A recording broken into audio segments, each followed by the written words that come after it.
Soy Francisco Bermejo y en este vídeo os voy a explicar los paisajes agrarios a nivel correspondiente a tercero de la ESO. Bien, en primer lugar debemos intentar definir qué es un paisaje agrario.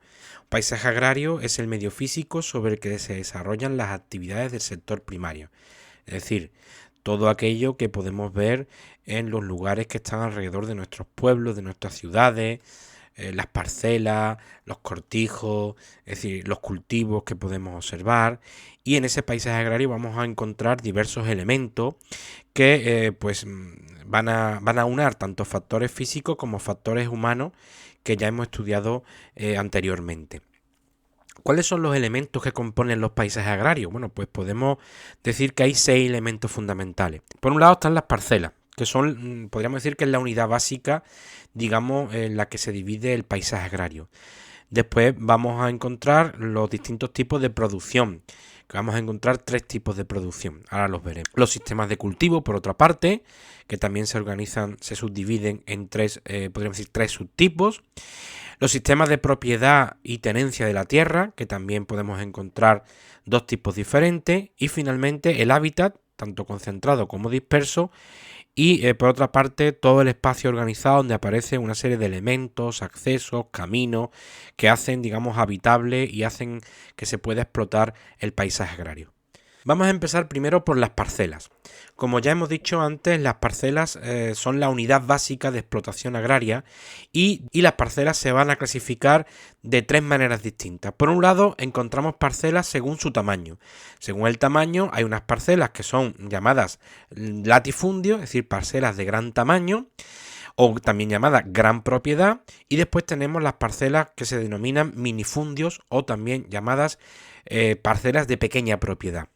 Eso sería por el tamaño, es decir, si nosotros observamos una fotografía como la que tenemos ahora mismo en pantalla, pues podemos ver cada una de las parcelas que aparecen en esa fotografía y podemos observar si en la fotografía aparecen una gran cantidad de parcelas, como es el caso, podemos ver que son parcelas de pequeño tamaño. Al observar, al ver en la fotografía una gran cantidad de parcelas, podemos llegar a la conclusión de que son parcelas de poco tamaño. Sin embargo, si nos fijamos en la otra fotografía, en la fotografía de a continuación, pues vemos ante nosotros una parcela de gran tamaño porque no podemos apreciar dónde termina, dónde está el límite.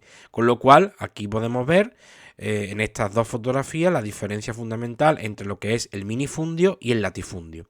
Esto es importante porque os voy a proponer una actividad en la cual os voy a enseñar una serie de fotografías y tendréis que clasificar cada una de esas fotografías en función de si son parcelas minifundistas o son parcelas latifundistas.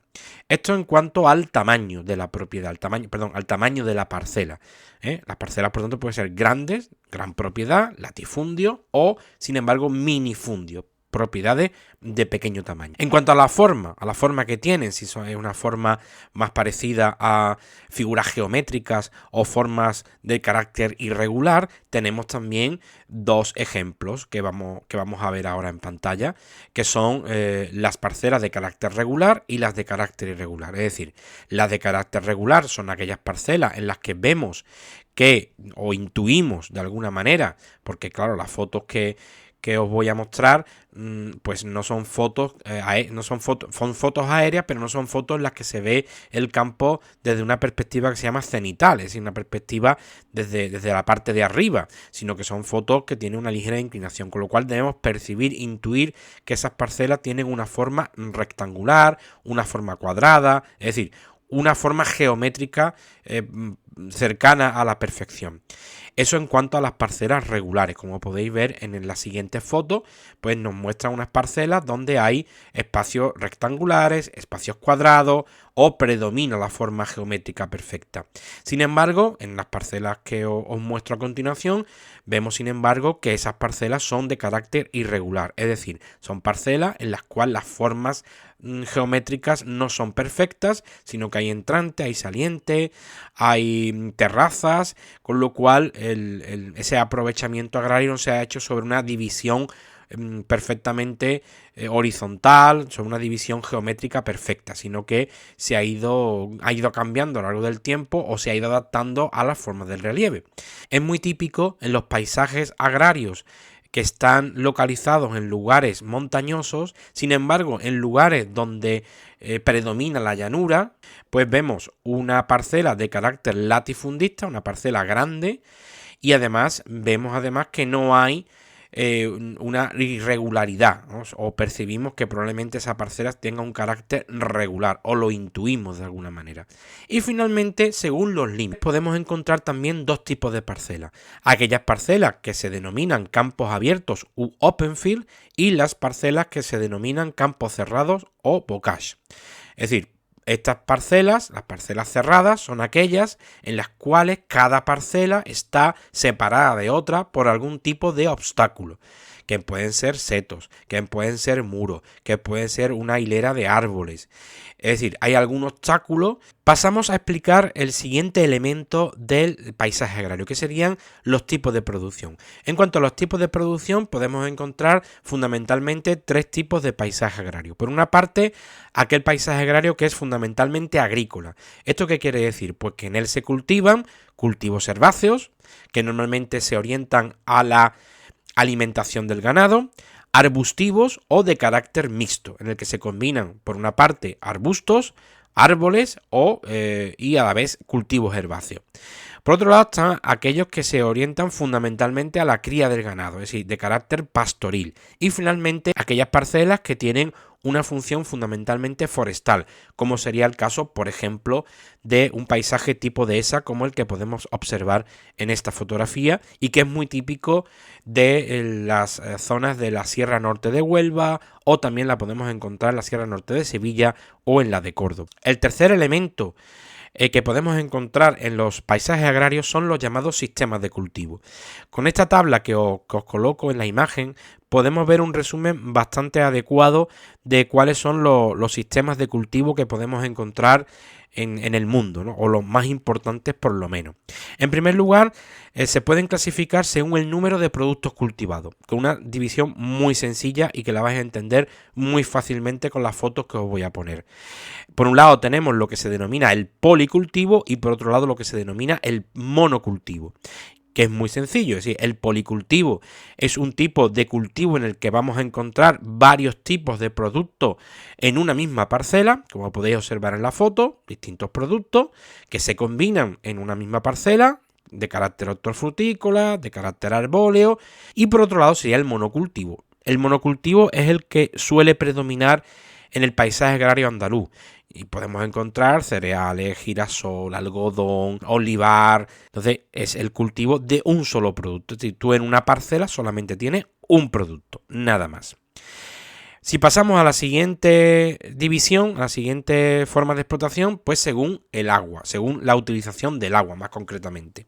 Y aquí pues también la división es bastante sencilla y además estamos muy acostumbrados a ver estos tipos de paisajes en Andalucía, que sería por un lado el cultivo de secano, que es muy fácil también, es aquel tipo de cultivo en el que solamente se utiliza el agua de lluvia para que ese cultivo pueda prosperar, se pueda realizar una producción de esa parcela. Y por otro lado tenemos el llamado cultivo de regadío. En el cultivo de regadío, además del agua de lluvia, pues se realiza un aporte extra que la realiza el agricultor a través de canales, de acequias, de pozos que pueda tener la parcela.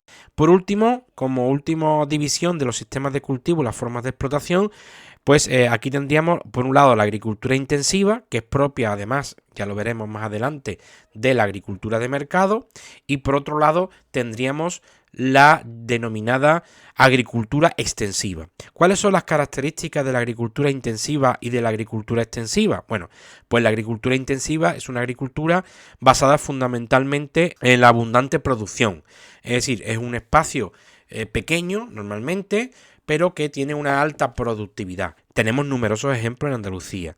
en Almería los invernaderos, el cultivo de la fresa en Huelva. Es decir, es un tipo de agricultura que obtiene el máximo rendimiento y es de carácter intensivo. Por otra parte, tenemos la agricultura extensiva, que como su propio nombre indica, suele utilizar grandes extensiones de tierra y su productividad y su beneficio suele ser menor por unidad de superficie que la agricultura intensiva.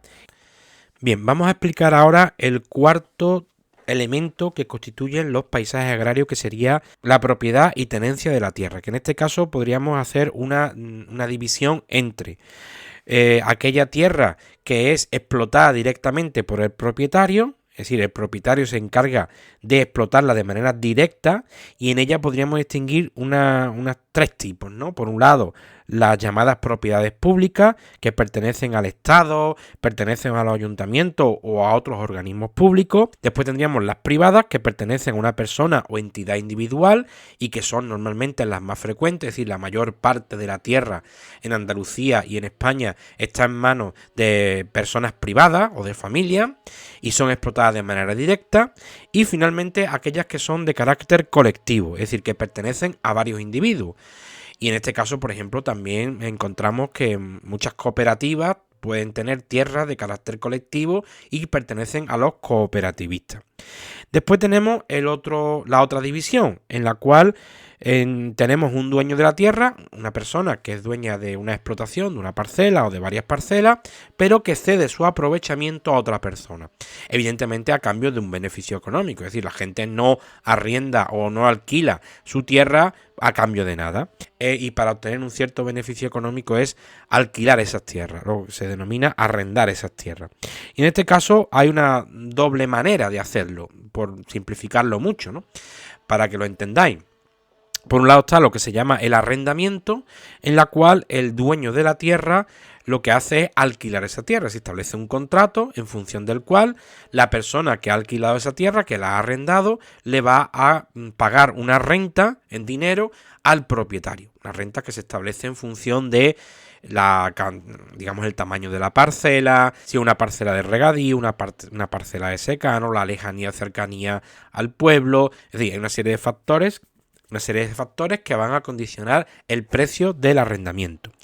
Y después también hay otra manera de alquilar la tierra, que es la aparcería. La aparcería, ¿qué diferencia entre la aparcería y el arrendamiento? Bueno, pues en el arrendamiento el dueño cobra una renta en dinero, y en la parcería lo que suele pasar es que el que explota la tierra, es decir, el que la ha arrendado, le paga al propietario no en dinero, sino en especie, que se llama. Es decir, le paga una parte de lo que ha producido. Es decir, se establece en el contrato, dice, bueno, pues yo, esta tierra, por ejemplo, son varias fanegas, varias hectáreas de olivar. Y de estas, pues voy a obtener tantos kilos de aceituna. Bueno, pues yo al final de la campaña le voy a pagar al dueño pues un 5%, un 10% o una parte fija de la producción. 100 kilos, 200 kilos. Es decir, eso es un acuerdo que se establece entre particulares. Bueno, seguimos. Nos quedan dos elementos del paisaje agrario, que sería, por una parte, lo que es el hábitat. Es decir, el hábitat es la parte habitada del paisaje, como cuando salimos, digamos, a un lugar que es un lugar de carácter rural o damos una vuelta por las afueras de nuestro pueblo, podemos observar que hay lugares de lo que es el paisaje agrario que están habitados, bien por pequeñas aldeas, cortijos, sobre todo aquí en Andalucía, en la campiña sevillana o en la campiña cordobesa. Pero hay otros lugares pues que no están habitados, es decir, que es lo que es el campo de cultivo, el olivar, el cereal, lo que sea en cada lugar, ¿no? Entonces, la parte habitada pues tiene también, es lo que se denomina el hábitat. Y hay tres tipos de hábitat fundamentales, que son el hábitat concentrado, el hábitat disperso y el hábitat mixto. El concentrado es muy fácil de ver, es decir, es el que además predomina en determinadas zonas de Andalucía, como puede ser la campiña cordobesa o la campiña sevillana, frente a otros lugares como pueden ser la Alpujarra granadina, la Alpujarra almeriense. El tipo de hábitat depende bastante, en cierta medida, de la orografía, es decir, del relieve, de cómo está dispuesto el relieve. Y en las zonas llanas, no siempre, pero en la mayor parte de las ocasiones, predomina un hábitat de tipo concentrado. Y en las zonas, digamos, con más relieve, pues hay un cierto predominio del hábitat de carácter disperso. Como digo, el hábitat concentrado es aquel en el que vemos que prácticamente toda la población, una gran cantidad de población, se halla, nunca mejor dicho, concentrada, el mayor porcentaje de la población se halla en un lugar concreto, en un pueblo o en una ciudad, ahí donde vive la mayor parte de la población, mientras que en el hábitat disperso ocurre lo contrario, es decir, la mayor parte de la población de un término municipal no vive en el pueblo, no vive en la ciudad, sino que está dispersa por una gran cantidad de pequeñas aldeas, de cortijos, de viviendas rurales. El hábitat mixto es más complicado de ver, pero también encontramos en algunos lugares pues una combinación de hábitat concentrado y de hábitat disperso. Entonces se denominaría hábitat mixto. Por último, vamos a terminar este vídeo explicando lo que es el espacio organizado. Este espacio organizado está formado por elementos que dotan al territorio de accesos y servicios, es decir, caminos, puentes, líneas eléctricas, es decir, todo aquel elemento que hace posible la explotación de las parcelas, la explotación agraria y el poder vivir en ese hábitat concentrado o disperso. Todos esos elementos forman parte, que son elementos humanos, ahí podríamos incluir también embalses, pozos, acequias, canales, es decir, todos aquellos elementos que se os ocurran que hacen posible el acceso y son servicios que son necesarios para la explotación del paisaje agrario, para su habitabilidad, es decir, caminos, tendidos eléctricos, todo lo relacionado con la telefonía, etc. Bien, espero que con este vídeo haya quedado claro qué es el paisaje agrario y cuáles son los elementos que lo forman.